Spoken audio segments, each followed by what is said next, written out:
23 ABC's Digital Update is brought to you by West Medical.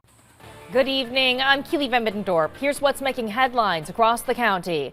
Turning now to the latest impacts from COVID-19, Kern County public health officials announcing due to a significant increase in 911 calls, that's putting a strain on our emergency response system. They are now implementing the Emergency Medical Services System Surge Plan that was originally introduced back in December of 2020. All this meaning first responders will not be able to respond to all calls for emergency services. This week, we will move from level 1 to level 2 of the surge plan. This means that ambulances will only respond to low acuity 911 calls when there are sufficient resources available.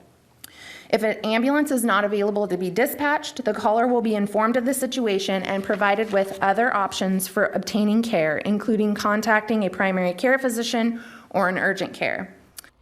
This plan has 4 levels that determine specific actions based upon the following criteria: the volume of 911 calls, ambulance availability based on COVID-19 transports, patient offload times at hospitals, and the percentage of staff impacted by COVID-19.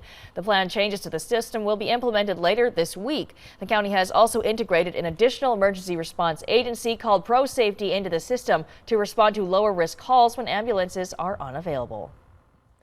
Well, currently 1,025 firefighters are working to contain the French fire, and 180 are Kern County firefighters. It's burned over 16,000 acres and is 19% contained. Kern County Fire Department Chief Aaron Duncan gave an update on crews fighting that fire during the Board of Supervisors meeting. Duncan saying the fire has been wind-driven and there is no fire history in that area. Locations at Kern Valley High School Gymnasium and Woodrow Elementary School are acting as evacuation centers.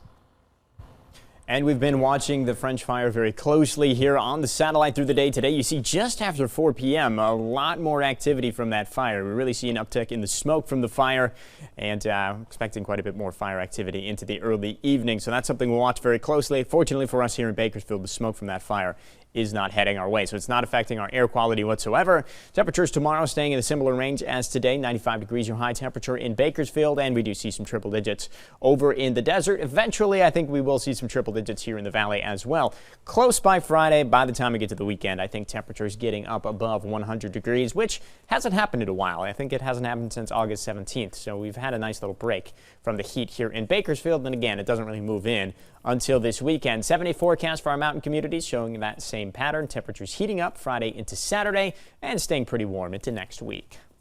That's your latest news and weather update. For the latest update anytime, be sure to head to our website, turn23.com.